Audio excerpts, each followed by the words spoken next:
Semangat pagi teman-teman semua. Perkenalkan saya di sini Saifuddin. Ya, nanti satu semester ke depan kita akan belajar mengenai ROI media sosial. Ya, kenapa sih kita perlu mempelajari ROI media sosial? Ya, mungkin banyak istilahnya pelaku bisnis yang sekarang itu memanfaatkan media sosial untuk mengkomunikasikan pemasaran ke customer ya. Nah, tentunya di sini kan perlu adanya biaya, waktu, dan sumber daya yang dikeluarkan sehingga kita sebagai pelaku bisnis itu juga perlu mengukur ya apakah sumber daya yang sudah kita keluarkan itu sesuai ya apa yang kita dapatkan. Nah, pada pertemuan pertama ini, kita akan membahas mengenai menyelaraskan media sosial dengan tujuan bisnis ya. Nah, sebelumnya kita lihat teman-teman semua dari hasil survei ya oleh APCI tahun 2022. Nah, kita lihat bahwa alasan masyarakat menggunakan internet. Nah, itu urutan pertama atau peringkat pertama ya, itu untuk dapat mengakses sosial media. Ya, baik Facebook, Twitter, ya, kemudian Instagram dan lain sebagainya. Nah, tentunya ini merupakan potensi bagi perusahaan untuk memanfaatkan media sosial untuk mengkomunikasikan pemasaran ke customer ya. Baik untuk menambah jumlah pelanggan baru, kemudian meningkatkan loyalitas hubungan dengan customer atau meningkatkan penjualan, tergantung dari tujuan bisnis dari perusahaan tersebut. Nah, kemudian di sini kenapa sih kita perlu mengaitkan program media sosial ke tujuan bisnis? Ya, jadi pada intinya media sosial itu merupakan alat komunikasi seperti telepon dan email yang mendukung tujuan fungsi bisnis penting, termasuk di dalamnya hubungan masyarakat, pemasaran, meningkatkan minat pelanggan, layanan pelanggan, dan juga bisa dilakukan untuk riset pasar. Nah, tentunya di sini ya kita harus menetapkan ya 4 faktor utama ya, yaitu tujuan, target, strategi, nah kemudian juga taktik. Nah, mungkin teman-teman masih bingung ya, apa sih bedanya tujuan dan target? Dan banyak juga istilahnya tujuan dan target itu dipersepsikan sama, padahal tujuan dan target nah itu memiliki makna yang berbeda teman-teman. Nah, kemudian apa bedanya? Nah, yang pertama untuk tujuan. Nah, di sini tujuan itu adalah titik akhir yang diinginkan organisasi, namun sifatnya itu masih objektif. Jadi masih umum.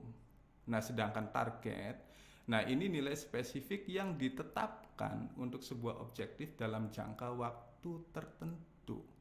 Ya, jadi ada waktunya, misalkan perusahaan yang ingin meningkatkan penjualan.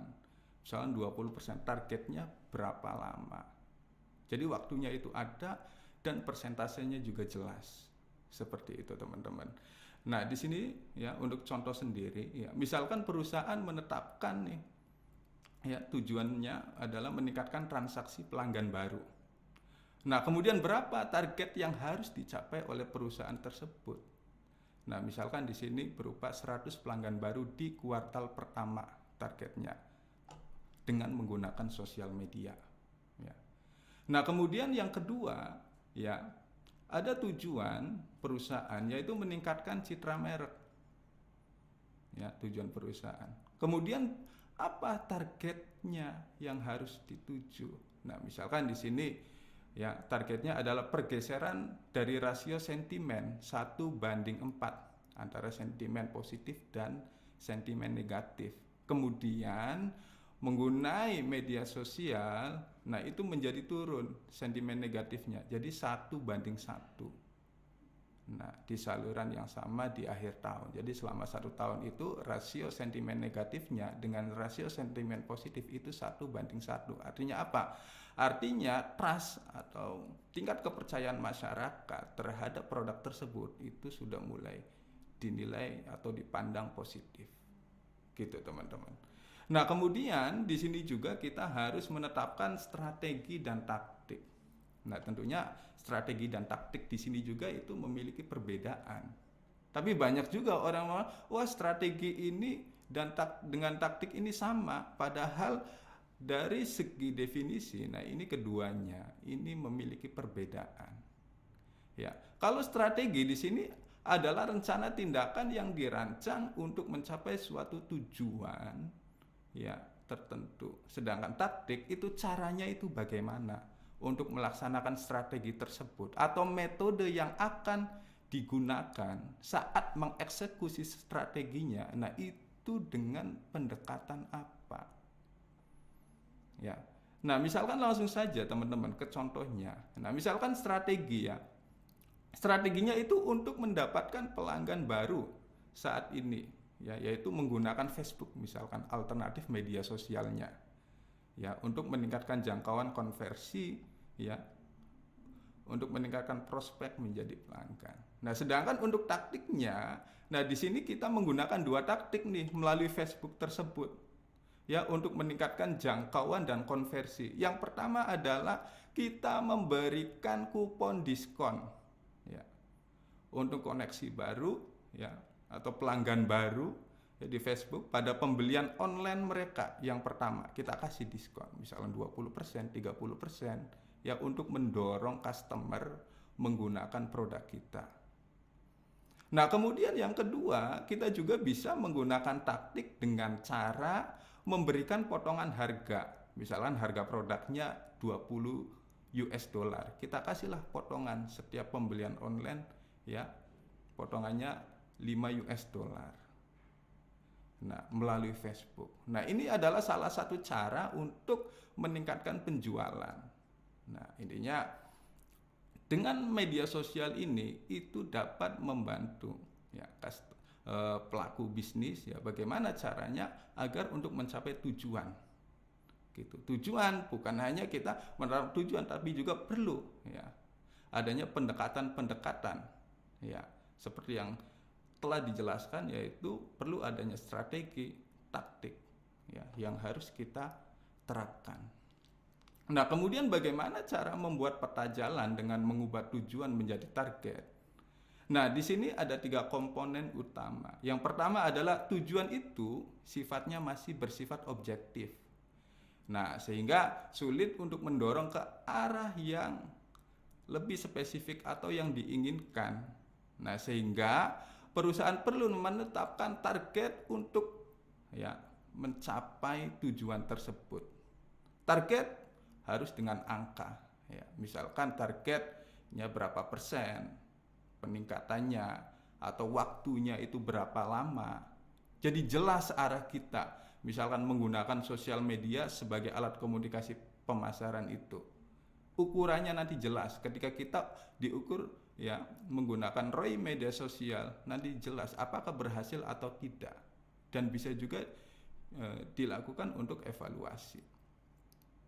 Kalau misalkan ternyata penjualannya itu tidak sesuai dengan yang kita tentukan. Nah, kemudian yang terakhir adalah semakin spesifik, maka semakin mungkin hasil yang diinginkan akan dapat dicapai, teman-teman. Jadi penetapan tujuan, nah itu harus spesifik ya, dengan target, dengan strategi dan taktik yang kita gunakan.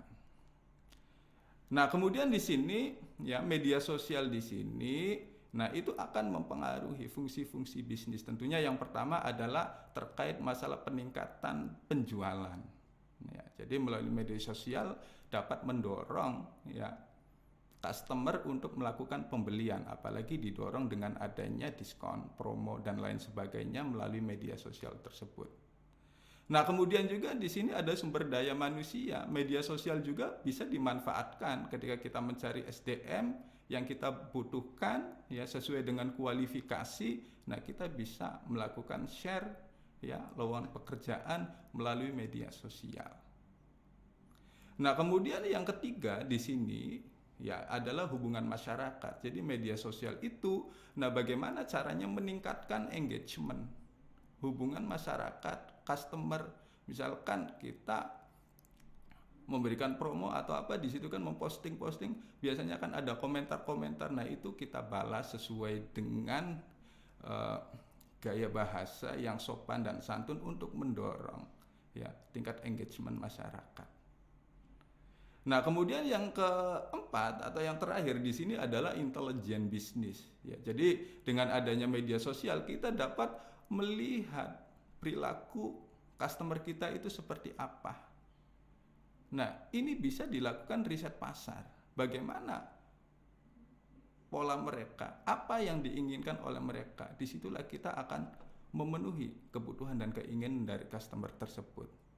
Nah, di samping itu juga, hasil istilahnya komunikasi pemasaran yang sudah kita lakukan, kita lihat ya awal dan akhir itu bagaimana hasilnya. Nah, apakah sesuai atau ada peningkatan atau tidak, justru mengalami penurunan. Nah, di sini kita bisa melakukan riset dan perbaikan-perbaikan. Ya, intinya untuk mendorong perusahaan tersebut bisa berjalan secara sustainable, teman-teman. Ya, mungkin ini saja untuk materi pertama. Nanti kita akan bertemu lagi di materi selanjutnya. Terima kasih. Wabillahi taufiq wal hidayah. Wassalamualaikum warahmatullahi wabarakatuh.